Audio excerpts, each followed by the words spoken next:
Assalamualaikum warahmatullahi wabarakatuh. Selamat malam semuanya.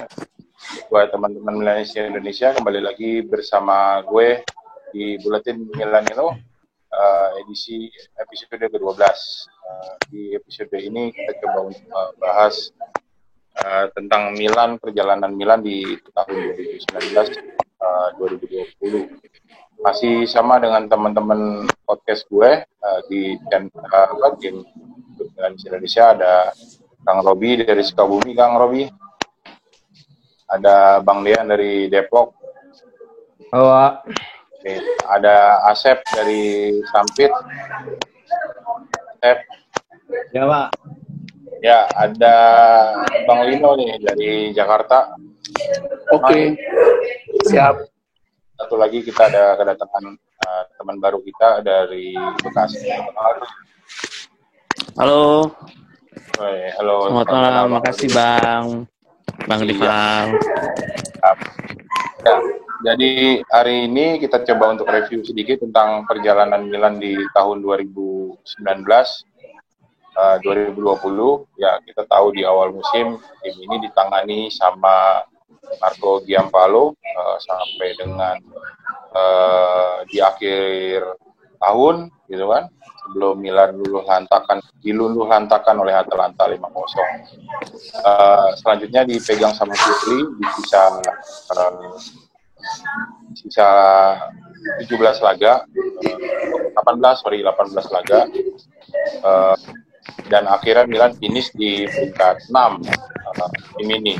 Kalau kita bandingin dengan musim tahun lalu, ada sedikit penurunan nih dari sisi peringkat, karena di musim lalu ternyata Milan itu mampu sampai ke peringkat kelima.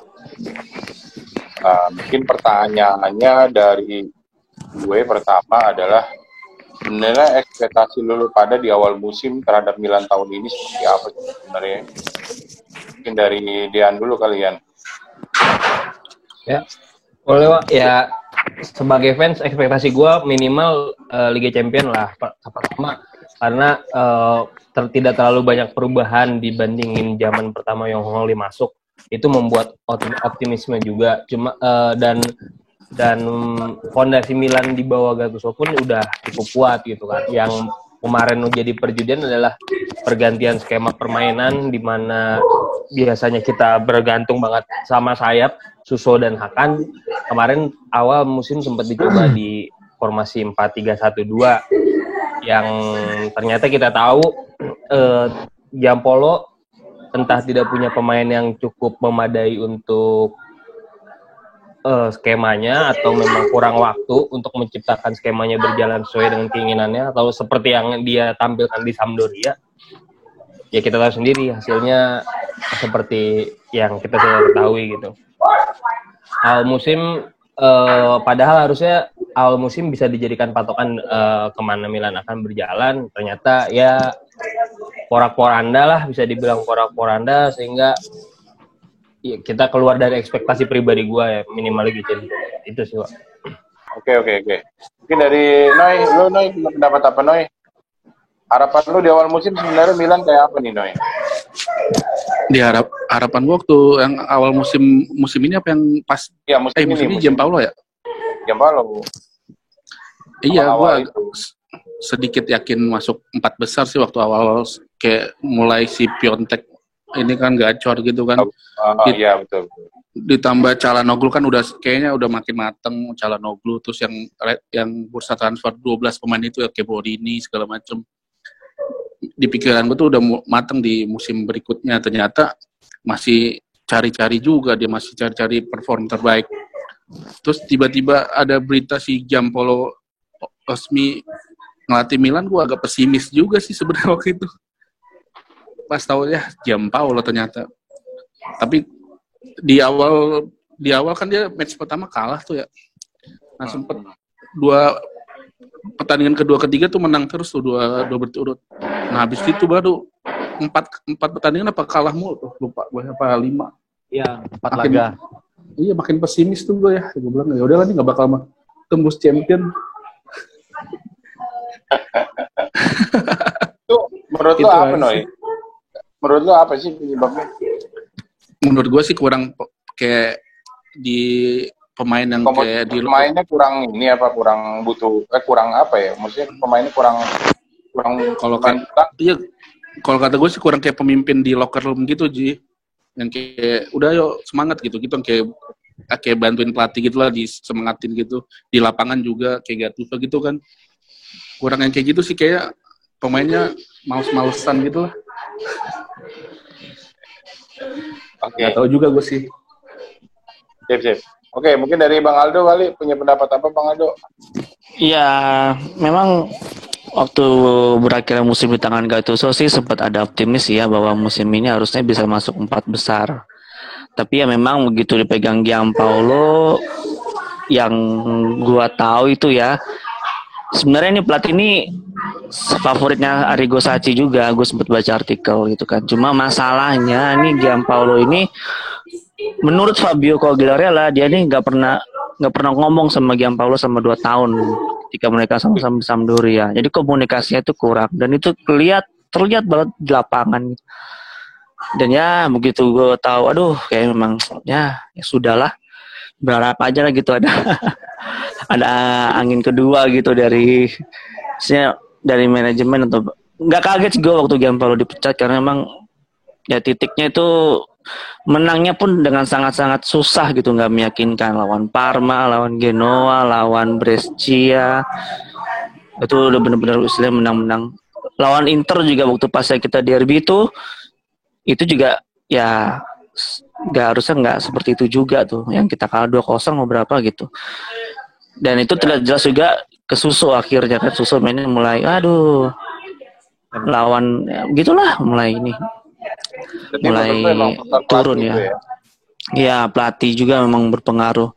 Makanya waktu pas Milan Genoa kan itu disorot tuh Maldini sama Boban yang sempet bete gitu mukanya kayak mau berantem gitu, kayak lo bener nih pelatihnya begini gimana sih, kayak udah kira perhatiin nggak ada yang merhatiin, nggak, gue ikut banget soalnya tuh nonton. Tapi mukanya begitu. Sebenarnya di laga terakhirnya Gianpaolo menang. Kemenangan ya waktu lawan Genoa. Iya menang 2-1 si Theo golin. Ya cuma akhirnya tetap dipecat karena ya mungkin ya dilihat ya nggak perform atau bagaimana sih. Ya begitulah jadinya. Nah waktu masuk ke Pioli pun itu gue juga ragu tuh, karena mau gue sih Spalletti, cuma nggak tahu Spalletti kan masih ada kontrak sama Inter kan ya, yang dia harus dihormatin gitu. Jadi kalau mau Milan harus nebus itu. Sepertinya nggak ditebus, pilihnya Pioli dengan alasan sukses bawa Lazio waktu itu, main bagus, Inter juga gitu. Kira-kira sih seperti itu. Mungkin Kang Robi, mungkin terakhir Kang Robi ada pendapat? Kalau gue singkat aja, Wak. Gue heran ngapain milih Gianpaolo gitu, Wak. Yang notabene-nya posisi tim dia sebelumnya di bawah Milan kan, Wak. Nah, itu aja kalau gue komentar. Iya. Tapi memang kalau ini Wak, alasannya milih Gianpaolo bagusnya di pramusim aja, Wak. Kan bagus tuh hasilnya, hasil laganya. Karena waktu di pramusim tim-tim lain pakai cadangan, Milan pakai pemain inti. Oh iya benar. Iya, benar. Makanya semuanya menang. Tapi benar ini ya, emang bener hancur emang ya. Tapi sebenarnya Gianpaolo itu waktu di Sampdoria itu termasuk bisa buat Sampdoria jadi tim yang dalam tanda kutip bukan kuat sih, tapi sering merepotkan tim-tim Milan gitu kan, tim besar. Bener. Karena kan kalah. Strategi. Ya, kenapa itu? Milan kan kalah lawan Sampdoria tuh gara-gara Donnarumma salah buang bola. Ya, betul. Ya, ya itu sih memang ya bisa dibilang cocok-cocokan sih. Tapi kalau misalkan kalau misalkan dikasih sampai akhir musim, lo ngelihatnya akan seperti apa itu? Makin hancur Milan ya? Makin hancur, Wak. Hancur. Ya, jadi tantangan tuh tahun depan dia di Torino tuh. Ntar ketemu Torino kalau Milan kalah. Dilihat dari ini, Wak, dia kan Gianpaolo kan cuma 3 bulan doang kan mimpin Milan kan. Dari lihat hasil golnya aja seret banget. Dari berapa penampilan itu kan cuma menciptakan 6 gol doang. Dari 3 bulan doang itu kan mimpin Milan 6 gol aja ya dia. 8 Iya. Kebobolannya malah Ya. minus dia. Sebenarnya rada nggak adil juga sih menyalahkan kesalahan Milan dengan Giampolo dan setelah Giampolo terhadap Giampolo seorang sebenarnya. Tadi sempat disinggung sama Bang Asep kan emang pertama request pemainnya dia kayak macam Lucas Torreira nggak dapet, terus Vereto juga nggak masuk. Ya requestannya dia yang kita baca di media kan memang nggak diamini sama manajemen gitu. Dan buat gue juga ini ada gue nggak bilang kesalahan ya, tapi emang Boban dan Maldini, Boban dan Maldini punya andil karena toh mereka juga baru pertama kali megang sebuah klub. Musim lalu Maldini saat milih Gattuso masih ditemenin sama Leonardo yang kita tahu pengalamannya mulai dari pelatih, direktur teknik itu udah banyak banget gitu. Jadi pemilihan pemainnya pun ya oke, pemilihan pelatihnya pun ya masih Gattuso dan pemainnya pun juga nggak norak-norak amat. Toh kita dapat Paqueta, dapat Piontek gitu kan dari pilihan Leonardo dan Maldini. Nah, kesalahan Giampolo memang sangat terlihat karena memang hasil di lapangan langsung ada gitu kan. Tapi campur tangan Maldini dan Boban saat itu juga penuh dan ya untungnya mereka semua berjiwa kesatria gitu kalau kita tampil ke ini karena mereka mengakui bahwa kesalahannya gitu kan. Kesalahan mereka memilih gimana? Tapi buat fansnya Maldini sama Boban pasti nyalahinnya Gazidis tuh.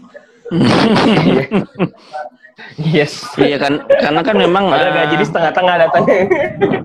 Coba Noy, lu sebagai loyalisnya Maldini gimana Noy? Maldini lu disalahin Noy. Aktivisnya Maldini. No comment gue. tapi kan memang Ya, coba siapa tuh ngomong? Aldo.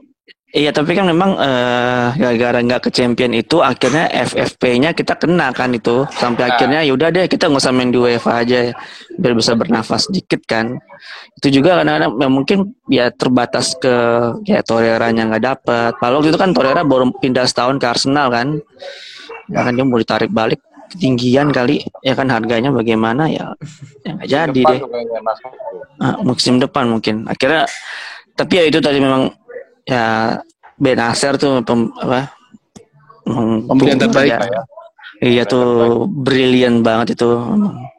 Legenda susah ya milihnya. Tapi Benacer itu kan juga satu paket dengan Krunic kan waktu itu. Iya, dengan Krunic ya. Mereka berdua Empoli-nya degradasi, mereka selamat. Saya dibeli. Makanya cocok kalau Tonali masuk musim ini tuh. Kayaknya degradasi juga. Iya benar. Rela dah Casey dicadangin demi Tonali mah. Enggak. Nanti belum Tonali tentu nyetel juga tapi nanti. Ya betul. Beda style banget soalnya Tonali Pirlo banget memang. Tapi ya sebenarnya kalau Tonali Benacer bisa cocok tuh Gattuso Pirlo tuh model-modelnya itu. Potongan bola itu dia jago, Pak. Kenapa? Jago motong bola dia tuh, Tonali di tengah. Ya, style-nya begitu dia. Gitu. Tapi sebenarnya fisiknya kan kurang inilah, kurang ngedukung kayak PSG. Oke, sekarang kalau kita bandingin dengan musim sebelumnya, tadi mungkin ada beberapa yang udah ngebahas ya, kalau di musim 2018 itu kan Milan masuk peringkat 5 dengan Gattuso gitu. Sebenarnya menurut lu pada keputusan Gattuso atau misalnya Gattuso itu tepat atau enggak sih? Apa memang harusnya dapat kesempatan lebih banyak Gattuso itu? Kemudian atau Lino dulu deh Noy. Sebenarnya sih salahnya sih nunjuk Gattuso terlalu awal kalau kata gue. Biarin aja dia dulu ngamati Salernitana, Regina, Perugia mana dulu kayak jangan langsung kasih ke Milan. Dia maksudnya dia nggak belajar kayak Inzaghi kemarin pertama langsung Milan walaupun udah di tim juniornya kan. Seedorf juga lagi di Botafogo langsung pensiun melatih Milan. Maksudnya yang jangan kayak gitu-gitu jangan langsung nanganin Milan. Tahu sendiri ekspektasi fansnya kan tinggi banget. Kemarin kan soalnya udah dimanjain sama Berlusconi segala macem, tiba-tiba datang pelatih amatir kayak gitu, istilahnya amatir kan, baru datang langsung disuruh megang Milan. Nah salahnya di situ menurut gue sih, jangan dulu dah langsung, jangan dulu Gattuso, jangan dulu Inzaghi Seedorf. Takutnya kan kita dengerin Gattuso out, Inzaghi out kan kesel gitu. Maksud siapa dulu gitu, kayak Giampolo, kayak Pioli kita maki-maki kan bodo amat, dia kan bukan legend. Susah ya. Kalau yang ngomong gitu susah. Iya, kalau yang kayak legend disuruh out kan kita kesel sendiri makanya. Gitu jadi, aja sih. Jadi lu kesel kan tadi Maldini disalah-salahin sama Dean kan? Kagak gua kagak. Enggak disalahin. Belajar. Iya maksud gue gitu, yang salah tuh penunjukan legend yang terlalu awam melatih awal Milan. Oke, sekarang kalau kita tahu semua bahwa di setengah musim terakhir bisa dibilang Milan bangkit, terutama pasca Corona gitu kan, pasca libur Corona. Nah sebenarnya sebelum di laga terakhir sebelum Corona pun Milan kalah kan di kandang ya kalau nggak salah. Iya, lawan Genoa. Nah sebenarnya ya mungkin kita pernah bahas di beberapa episode buletin Milanello. Kira-kira apa sih yang titik baliknya di mana gitu loh, yang buat Milan tuh akhirnya atau si Pioli ini bisa atau memang ada perubahan permainan dari waktu lawan Genoa ke belakang dengan waktu lawan Juve ke belakang yang di Coppa itu. Mungkin Dean, lu punya pendapat apa yang? Si Pioli karena dia mulai pakai baju putih kali udah mulai lepas jas dia. Itu termasuk kayak makanya setelah kayak Teko ya menang iya, setelah menang terus kayaknya dia kayak nggak usah pakai jas lah. Sampai akhirnya musim putih kan akhirnya dia. bener. Udah musim panas kali, lu gila kali. Berarti nggak ngaruh ya? Nggak ngaruh lah. Udah disebutin semua sama Dean sih tadi. Aldo mungkin ada pendapat tuh, titik balik Milan bangkit. Titik balik ya mungkin tambahan sedikit aja sih, kita juga ketolong sebenarnya kedalaman squad kita tuh ternyata tuh bagus banget gitu. Matteo Gabbia, Romagnoli hilang, mainnya udah kayak main veteran, tenang banget gitu ya kan. Baru juga di Makers ya. Alexis tuh, itu juga benar luar biasa tuh, Castillo hilang. Belum lagi juga ya Leao ya kan. Krunic juga ya, Biglia doang aja tuh yang error waktu lawan Atalanta tuh, aduh. Mau minta dijual deh. Ini emang itu ada luar biasa juga ya, kedalaman squad kita memang bagus ya. Banyak yang bilang memang hanya butuh 3 sampai 4 pemain baru lah untuk kembali ke top 4. Itu aja sih. Oke, sekarang gua mau ngebahas dari sisi pemain lah.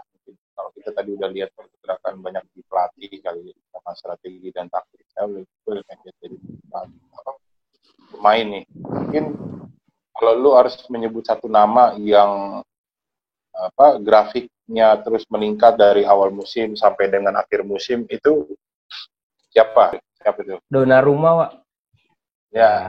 Kita lupa bahwa dari awal musim sampai sekarang, dari beberapa tahun lalu ya, kita hitung dari awal musim sampai sekarang, performa yang nggak pernah mengecewakan, ya jarang lah, memang pernah ada kesalahan, jarang mengecewakan itu Donnarumma gitu.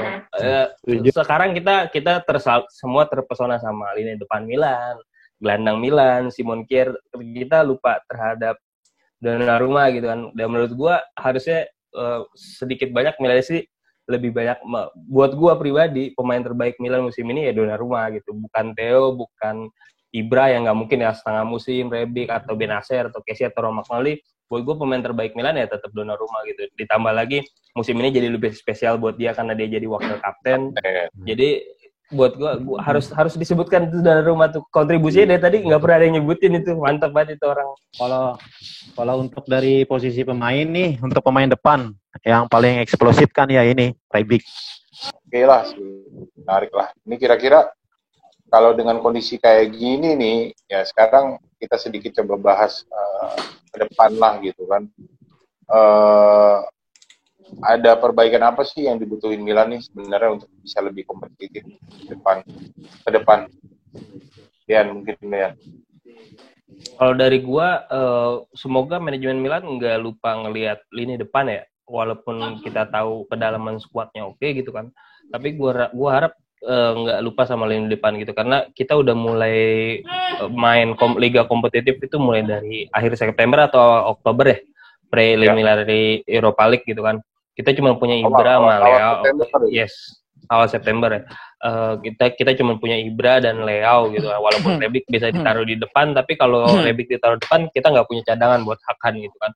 Gua harap hal itu nggak luput dari manajemen Milan gitu, karena kita main udah harus ada 3 kompetisi yang harus kita ikutin, dimulainya juga lebih awal kita dibanding tim-tim yang lain.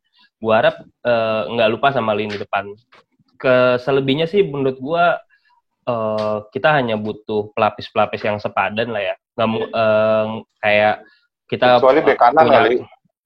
Yes, bek kanan betul. Bek kanan betul. Tapi ya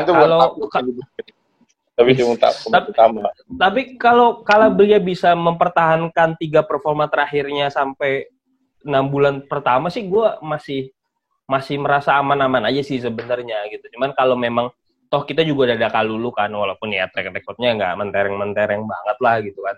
Tapi ya itu jadi faktor yang terutama harus diganti sih. Sama, dan kalau memang kita bisa dapetin Chiesa. Karena kanan Castillejo oke, gripnya oke, ngototnya oke, tapi untuk masalah konsistensi sih gue masih nggak percaya sih sama Castillejo gitu dibandingin Hakan atau siapa, bahkan nama Bonaventura pun soal konsistensi kayaknya Castillejo nggak bisa nyamain level itu gitu kan.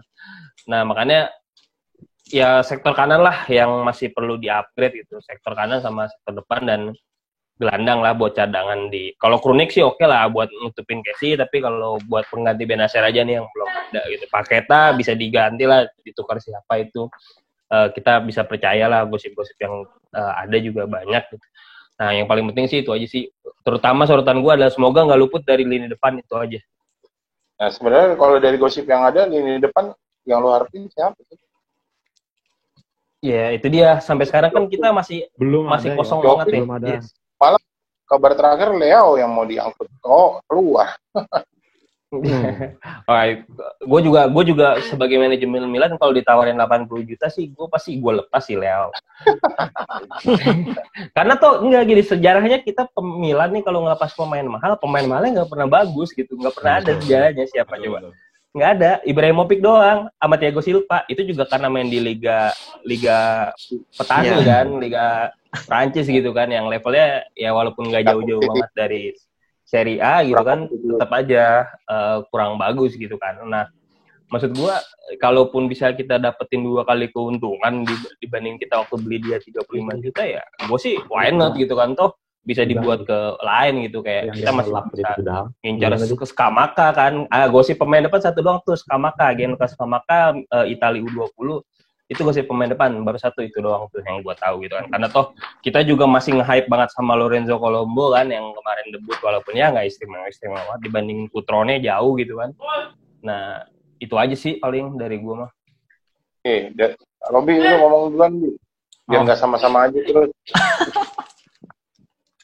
Kalau gue sih titip pesan ini biar kedalaman squadnya diperhatiin lah. Soalnya kalau ngelihat kedalaman squad belum begitu, atau apalagi di lini belakangnya ya, kayak gantinya Romagnoli atau Simon Kjaer kan. Ya. Nah, masih agak riskan itulah ngelihat Gabia. Sama Musakio juga kan, kalau walaupun sembuh dari cedera, gue nggak yakin mainnya. Nggak cedera aja mainnya gitu, apalagi udah beres cedera kan gitu. Musakio. Gitu. Oke, mungkin dari itu Do.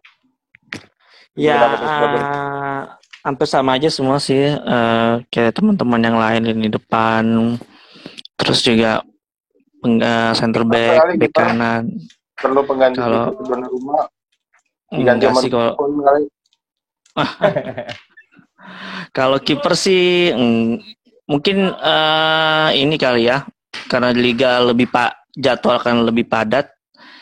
Ya harusnya sih memang kiper nomor 2-nya sih ya kalau bisa sih ya Rena sih seperti dulu lagi dia bisa di posisi di nomor 2 karena kan Begovic tidak diperpanjang dia kan pulang ke Inggris. Tapi yang gue tuh yang menariknya tuh siapa yang ini yang menjadi pelapisnya Theo Hernandez ini. Karena katanya ya kan mereka bilang katanya Anthony Robinson itu nggak di bawah radar kita semua tuh kita nggak pernah lihat cara mainnya kayak apa gitu kan sedangkan siapa namanya tuh Ricardo kan pindah Diego pindah ya kan Laksal pindah ya jadi iya Laksal pindah ke Rusia nggak salah katanya tapi yang pasti untuk back kiri itu butuh pelapis karena 2 orang itu akan pindah ya Sapu juga mau jadi cadangan Theo mainnya begitu ganas ya kan ya itu aja sih siapa yang akan menarik back kiri dia di posisi back kiri lalu juga vital juga nih di 2 jangkar tengah karena nggak mungkin selamanya Benasser dan Casey kan ya katanya juga si Bakayoko temennya Casey mau balik lagi ya kita lihat aja lah nanti siapa yang terbaik di 2 situ kalau ya itu aja sih dari gue Bang. Oke. Dari Sep, lu Sep. Kalau ini sih, Pak, manajemen sekarang senyap gitu dia pergerakannya, Pak. Bagus tuh kayak gitulah. Kayak dulu kayak gitu. Iya, senyap tiba-tiba kecantol satu kayak itu kayak Kalulu. Senyap udah kecantol satu udah pemain. Nah yang sekarang kan ini pemain Arsenal ini jadi radar. Ada dari yang pengganti Theo tadi kan backup Theo kan ada juga tuh dari mana tuh? Dari Wigan kan? Wigan Atletik itu kan ya sama dari Fiorentina mau tukar ini dia sama Paqueta tuh siapa namanya lupa tuh. Milan. Iya benar. Iya. Sama yang Arsenal kan terakhir itu yang baru-baru nih lagi rame nih Arsenal pemain Arsenal nih Lucas Torreira itu ya. Torreira. Tapi belum pasti juga kan karena pergerakannya kan memang benar-benar senyap kan manajemen hampir kayak musim kemarin. Jadi ngikutin perkembangan ini aja sih Wak. Info dari ini kan biasanya dari Twitter nih paling cepet. Kan wartawan Italia kan pada aktifnya di Twitter semua kan itu. Jadi sumber-sumber dari pemain gosip pemain di situ semua ya. Oke, sip. Mungkin kita udah di akhir tayangan ya. Udah cukup banyak kita bahas. Gua terakhir dong mau ngasih Wak. Dikit Wak. Apa tuh? Gua mau ngasih give credit where it's due.